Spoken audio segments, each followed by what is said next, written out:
story is called The Movie Quitters. The movie was wonderful, beautiful, heartbreaking. The hell with this, my uncle said. I'm tired of being moved to tears by American movies. When are they going to be moved to tears by Iranian movies? It's no good. He wiped his eyes. I've had it. I've had it with their joys and sorrows and their music in the background. It is too beautiful. I do not have the room inside myself anymore. I have seen too much. It was a good movie, my aunt said. Of course it was a good movie. That's the whole problem. William, my uncle said to my cousin Nilofar's husband, William, when are your parents coming to visit? 3 weeks. Okay. When your parents come to visit, we are going to watch a sad and beautiful Iranian movie. I am sorry, it has come to this. Look at me. I am crying. I am crying over an American movie. I am not going to feel good until I see an American man crying over an Iranian movie. What about an American woman crying, my cousin said. That will help. But a man understands another man's tears. That is a man for you, my aunt said. Even when there is something that you do not do as freely, you think there is something special when you do it. I did not say that it is special. I said that I understand it. But the underlying point is that women cry too easily. I am not smart enough to have any underlying points. If I knew about underlying points, I would have noticed what all these American movies are doing to me. What? I said. They are making me nostalgic for memories I don't even have. They are making me remember things I don't even know. Ah, yes, good old America in the 1950s. It is ridiculous.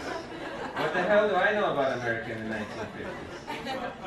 Isn't that the point of a good movie, my cousin said, to make you feel like you are inside it? Yes, of course, my uncle said. That is why I'm crying. But it is not a two-way street. It is not a free and open exchange. I am through. For my part, I am through. Until I see an American man or woman cry over an Iranian movie, I am done with them. Over the next 3 weeks, my uncle read 17 books. He told me about them when I came to visit. Did you know that there are more sheep than people in New Zealand, he said. Yes, I said. I have been sticking to it. No movies. I have been remembering myself. That's good, I said. Yes, he said. Come on, let's go to the video store. William's parents are coming tomorrow. We need to find a movie that is sad, but not too sad. It shouldn't take our saddest movie to make them cry. I don't think there are any Iranian movies that are sad, but not too sad. We went to the Iranian video store in Bellevue. My uncle explained what he was looking for to Mr. Hushain, the owner.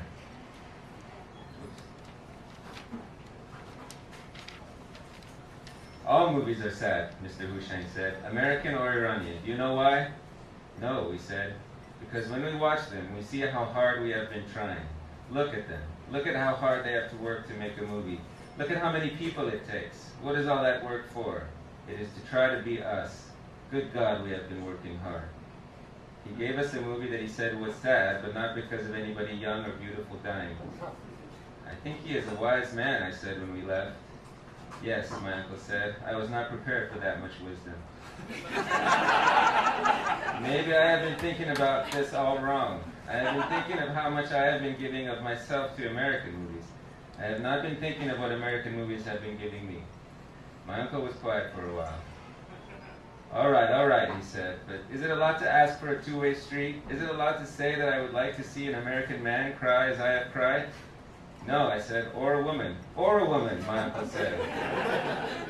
The night that we watched the movie, I was trying very hard to not look at William's father and mother to see if an American man or woman would cry watching an Iranian movie. William's father did not seem like the kind of man who cried very often. He seemed like the kind of man who cried over a movie hardly ever. I thought my uncle was up against it. He was going to be reading books for a while. The movie was wonderful and beautiful and heartbreaking. My uncle cried, and I did too. It was our country, and we missed it, and we didn't care what anybody else thought. The hell with it, my uncle said. I am not watching any more Iranian movies. It is too sad. It was too sad. I didn't like to think that there was a people just like us in every way, except for everything about us that was from living in America and everything about them that was from living in Iran. It didn't make any sense. I understood why my uncle had decided to quit watching American movies. It was a lot just to be from one place and watch the movies from there. I wish I knew how you felt, William's father said. What do you mean, my uncle said. I would like to know how it feels to feel a movie is too sad, William's father said. I have watched movies that are sad, but the movie ends and I am back in the world. What is it like when you are there, my uncle said. Where? Back in the world. I don't know, it is the world, I have always been there. It is not the movie, it is the world, my uncle said to me that night after everybody had left. It is like coming back from a trip and seeing where we live for the first time. Where do we live? We live in America, but we also live everywhere we've ever been. We might also live in places we've never been. I don't know. Sometimes I suspect that that is the case. But the movie touches those parts that have lived everywhere. It is a very lucky thing to have lived in more than one place, Hamid. It is sad too, but in this world it is a very lucky thing. I couldn't explain it, but I knew that he was right.